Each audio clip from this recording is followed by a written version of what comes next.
அம்மாவை எங்கான கிடைக்கல. லோன் ஒன்று எடுத்தேனா, எடுத்து மூட்டை வைக்கணும் வாங்கினா நமக்கு தேவைதானே. நாம் அங்கேயும் இங்கேயும் ஓடிட்டு நாம ஒன்று இருந்தாலும் தந்தானே என்றதுக்காக மூட்டை வைக்கணும் வாங்கினேன். நான் ஒரு 10 எடுத்தேனா, எடுத்து நீ மூட்டை வைக்கணும்னு வாங்கி போட்டு நீ மிச்ச காசை தெரியும் தானே செலவுகளை அதை இதை பார்த்து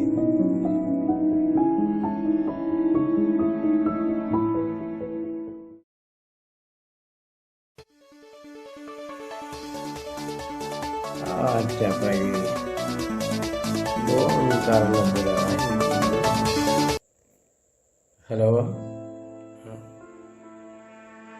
ஹலோ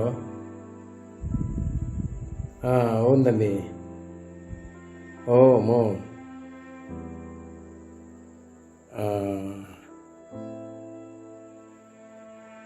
சரி. அதே நான் இப்போ ஒரு 3 மாதமாக கட்டலில் தான் கொஞ்சம் கஷ்ட நிலைமையாக போயிட்டுது. நான் அதை எப்படி கட்டிடுவேன். இப்போ 2-3 பேர் எனக்கு காசு தருமதி இருக்குது. அந்த காசு எடுத்து கட்டுவோம் என்று கொடுத்தான். நான் இப்போ இதில் கொஞ்சம் சுணங்கித்திருக்கிறேன்.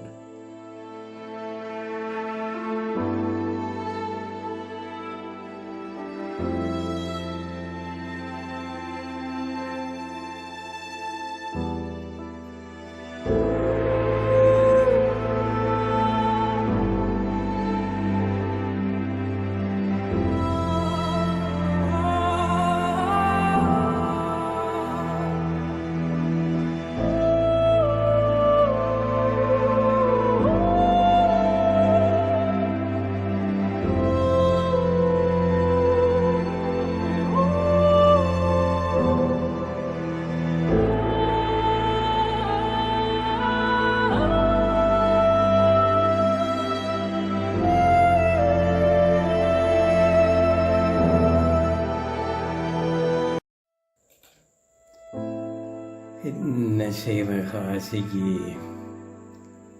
நாம் அந்த நேரம் அவ்வளோ பேருக்கு உதவி செய்தும் கூட இன்றைய காலகட்டத்தில் நம்மளுக்கு உதவி செய்கிறதுக்கு ஆக்கள் இல்லாமல் இருக்கு. ரமேஷாக்கள் கூட அவங்கள் கூப்பிட்ட இடத்துக்கெல்லாம் நாம் போய் தெரிஞ்ச நாம் எவ்வளவு இடத்துக்கெல்லாம் போய் பாடிகள் எல்லாம் கலந்து வந்து எப்படியெல்லாம் தெரிஞ்ச நாம இன்றைக்கு நம்மளுக்கு ஒரு கஷ்டம் வந்துட்டு சொன்னால் ஒரு தராதையும் ஒரு உதவியும் கிடைக்கிற மாதிரி காணல. பாருங்க, மனிதன் கையில் பணம் இல்லாட்டி இப்படித்தான் ஒரு தரம் உதவ மாட்டான். எப்படியெல்லாம் நாம் நடந்து கொண்டு நாம் எங்களோட சேர்ந்து அதுக்காவது கூட ஒரு தினாவது வந்து நமக்கு ஒரு உதவி செய்கிற மாதிரி காணலை. எல்லாம் காசு இல்லைன்றா மனிதன் இப்படித்தான். காசு தான் வேணும். ரைவா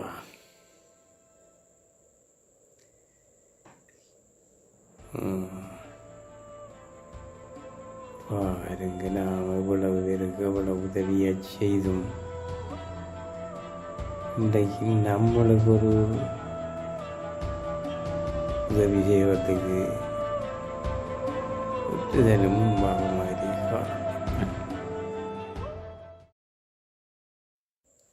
பேங்கை விட உங்கள்கிட்ட வட்டி அதால் எனக்கு இந்த லோனை கட்டுறதே பெரிய கஷ்டமாக கிடக்கு. லோன் எடுக்க முதல் ஆக்கள் சொன்னவர்கள் தான் அங்கே லோன் எடுக்காதங்க, அவங்க வட்டிக்கு அறவிடுவானுங்கள், நம்மளால் தாக்கு பிடிக்கலாம் வருமெண்டெல்லாம் சொன்னவர்கள் தான். ஆனால் நான் தான் கேட்கல. அது பாரு இன்றைக்கு நமக்கு இப்படி கஷ்டத்தை கொடுத்துருக்கி கிடக்கிற காணியை வித்து போட்டு தம்பி, உங்களோட லோனை வட்டியையும் சேர்த்து நான் கட்டி முடிக்கிறேன். எனக்கு ஒரு மாதம் அவகாசம் தாங்க.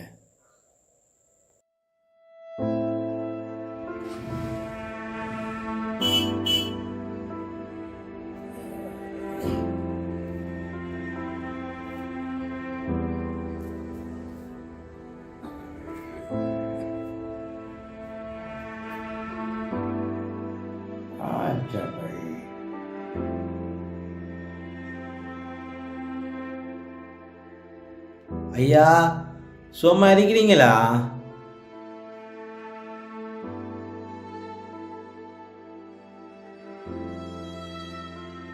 ஐயா, என்ன ஐயா, என்ன மதிக்கலையா? ஐயா, நான் தான் ஐயா கோபி. என்ன ஐயா, நான் ஆஸ்திரேலியா போறதுக்கு காசு இல்லாத போதும் கூட மாடுகள் எல்லாம் வித்து என்ன வெளிநாடு ஆஸ்திரேலியா அனுப்புனீங்களே, அந்த கோபி தான்.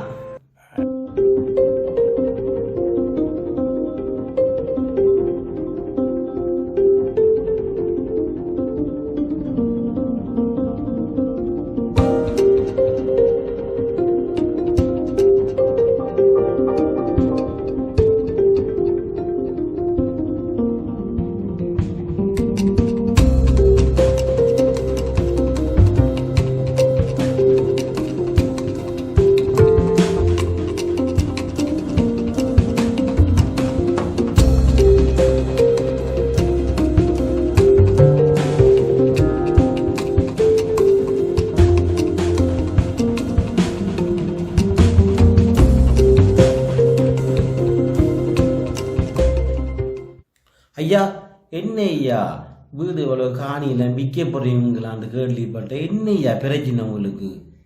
கடன் சொல்லுறாங்க தம்பி, ஒரு 35 லட்சம் ரூபா காசு ஒருத்தனுக்கு கொடுக்கணும்.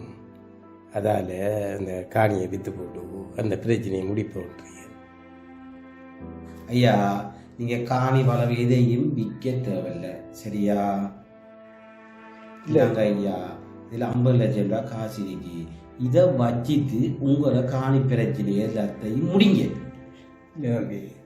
நீங்கள் கஷ்டப்பட்டுள்ள காசு அது பிரச்சனை இதை வச்சு கொள்ளுங்க.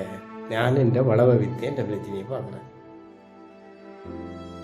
ஐயா, இதை பிடிங்க ஐயா, இதை வச்சிட்டு உங்களோட காணி பிரச்சனையெல்லாம் முடிங்க. நீங்கள் செஞ்ச உதவியாக நான் இன்றைக்கு நல்லா இருக்கிறேன், சரியா? எனக்கு கொஞ்சம் வேலை இருக்குது, நான் பின்னேலும் ஆறுதலாக வாரேன். இதை வச்சு உங்களோட காணி பிரச்சனையை முடிங்க ஐயா, சரியா? நான் பின்னேலும் வாரேன்.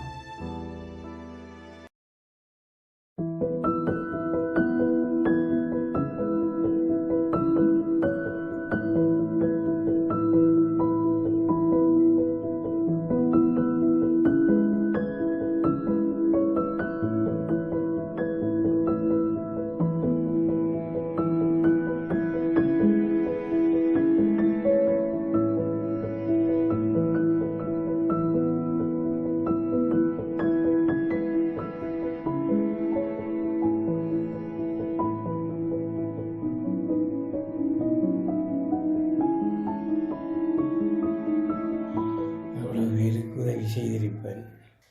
ஆனால் நன்றி மறக்காமல் இந்த தம்பி மட்டும்தான் உதவி செய்திருக்கிறான். எல்லாம் உன் சீர்தான் பராபரணி.